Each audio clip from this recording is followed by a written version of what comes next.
All right, you all. Is it next Wednesday yet? Look, I am already ready for episode 4. But anyway, we just had to look at episode 3.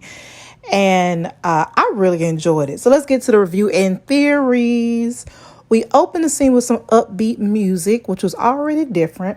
And then there is C20, Hunter C20, and Sylvie having drinks at a restaurant. And it's looking real earthish. So yeah, that's not random at all. Anyway.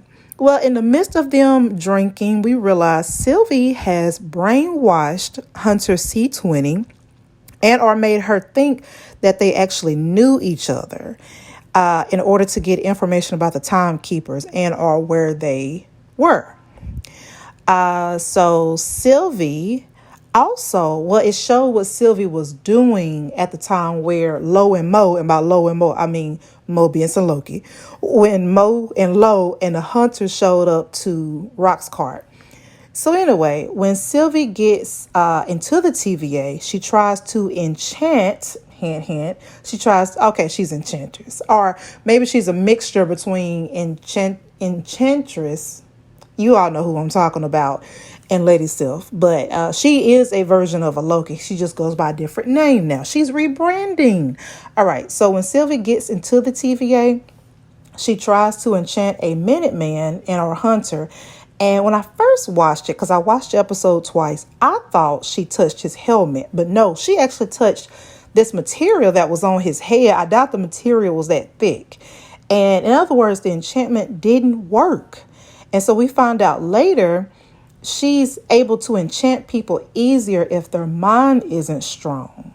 And so I wonder, like, okay, how did his mind get that strong versus C20? She did have more time with C20, so maybe that's what it is. Leave your theories below. Moving on. So Sylvie and the Hunters end up fighting, the ones that are at the TVA. Loki shows up at the TVA, gets his daggers from Hunter B-15's locker, and he and Sylvie have a fight. And Loki is somewhat getting his behind kicked, that happened a little bit in this episode. But there were some episodes where he was kicking behind too, so just stay with me. So we're going somewhere. Anyway, so in the midst of Sylvie and Loki fighting, Judge Ray Slayer, you know who I'm talking about, she shows up. And she and some other hunters tried to take out Loki and Sylvie. Loki grabs the template and they ended up in some place that later is revealed to be Lamentis 1. What's Lamentis 1? I'm happy you asked. So that is when a planet and our moon is crashing into the planet and our moon that they were on.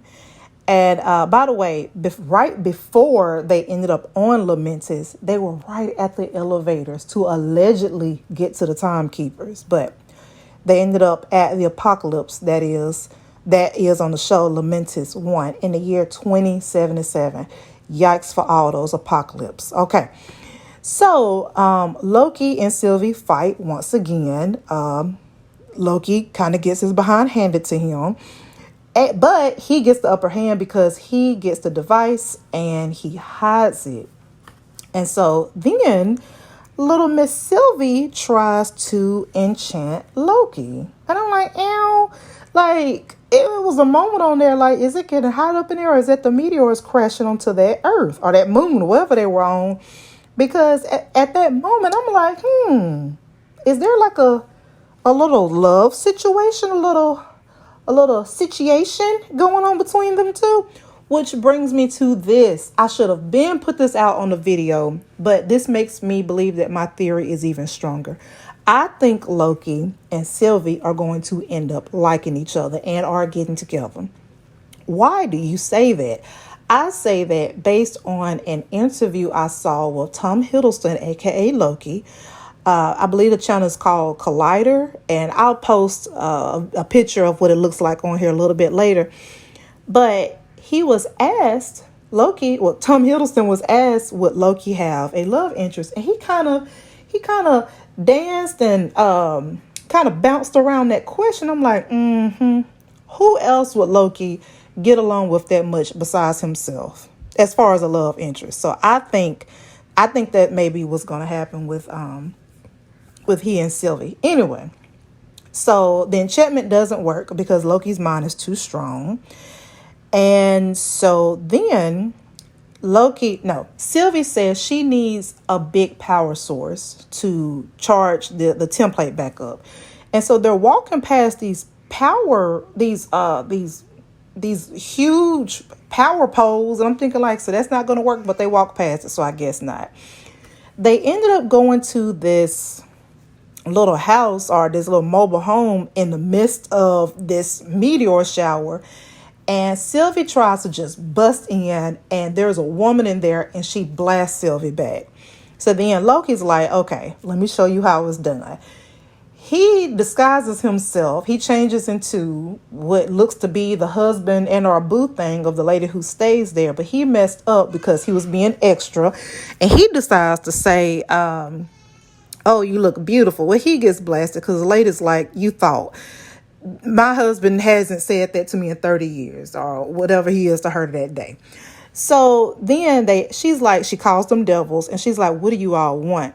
And they're like, we need to get to town or the Ark or whatever. She tells them about the Ark, and they ended up going over there. Well, so they get to the Ark, aka the train, and Loki disguises himself as a guard.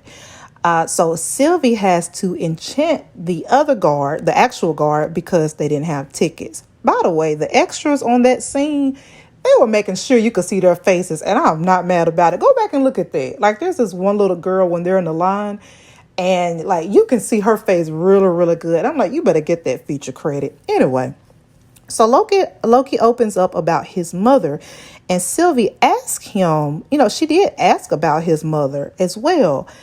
And I'm like, the way she made a comment saying that she didn't really remember her mom and the look she had on her face, it made me wonder, is that why one of the reasons she's going after the TVA? Is it something to do with her mom? So she barely remembers her mom, as I mentioned. And she also reveals that she taught herself enchantment. And you have to remember, Loki's mom taught him magic. So they talk about their backgrounds a little bit and their love lives and or lack thereof. Once again, I'm looking like, there's a little chemistry there, a little biochemistry. I just do biochemistry, and to let you know that I took that class. Yeah, I'm gonna go ahead and put that out there. Anyway, so Sylvie goes to sleep and wakes up to Loki dancing, and he's drunk. That means he's extra drunk. It also reminded me of when Thor. Well, it reminded me of Thor because Loki smashed the glass and demanded another drink. So if you watch one of the first Thor movies, that's in there. It might be the first Thor, actually. So Loki is causing everyone to party on the train. And then he starts singing a song from Asgard. And once again, he's looking at Sylvie. And then he makes some statement saying like, here's to Sylvie or cheers to Sylvie or something like that. I really am going to get her name together. Okay. He also compares love to a dagger, even though it didn't go over well. So again, I'm like, it seems like there's a little chemistry there. Then this Hayden passenger gets the guards, and Loki and Sylvie get into a fight with the guards. Loki shows that he has some type of green blast power. And the fight scene was actually good until Loki gets thrown off of the train. Then Sylvie has to jump because, of course, Loki has the device. She's pissed and demands the template back. I'm saying template. I think it's actually called you know what I'm talking about. The device. Sidebar. You know how when Loki, he does stuff and it's supposed like things that mess up stuff, but it's supposed to bring out the best in the other people. Does Loki bring out the best in Sylvie, or Sylvie brings out the best in Loki? Because don't they both have that characteristic about them? Just a theory. So anyway, in the fall, the device actually broke. And Sylvie is pissed, and they have this discussion about how she's more hedonistic than him, and he's looking at her like, ow. And once again, that's one of those moments where it just seems like there's a chemistry. Tell me if I'm wrong. She screams and shows that she has blast too. And I'm thinking like, why aren't they using more of these powers in every situation? Like Loki clearly has telekinesis. How come he didn't use that with Thanos instead of trying to use a dagger? And who knows? Maybe that was used by the team, the director, for the characters to seem a little bit more relatable, a little bit more grounded. If they're using their magic all the time, then maybe that kind of takes away from the viewer as far as like being able to relate to the characters. But anyway, again, you all tell me what you think. So, again, Loki has telekinesis. We'll talk about that a little bit more later on.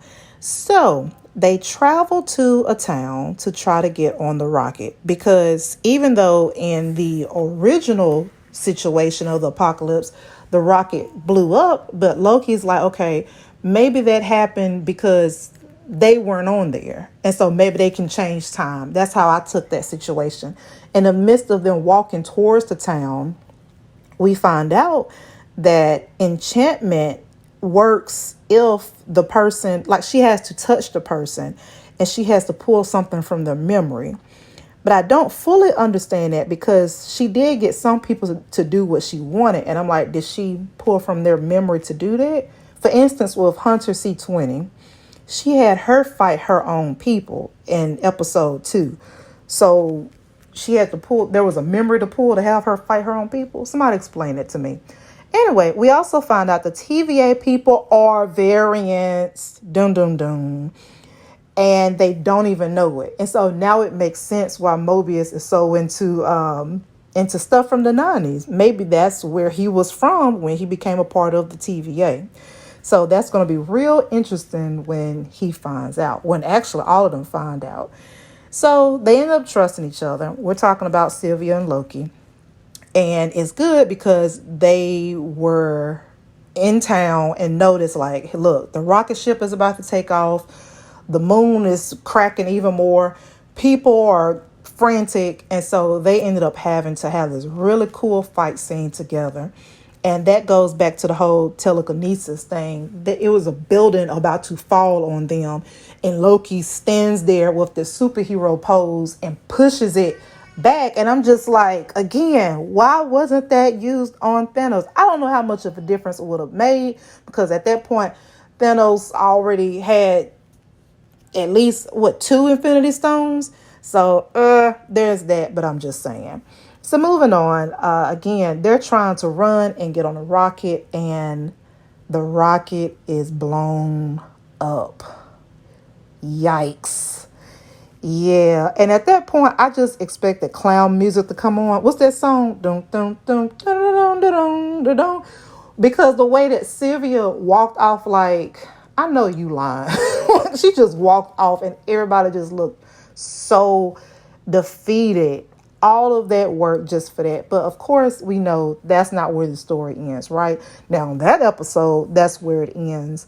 But what are your theories? Do you think the TVA really are even at? I mean, do you think like the timekeepers are actually at the TVA? Do you think they're alive? Do you think Kang the Conqueror is behind this? Will Loki and Sylvie get together?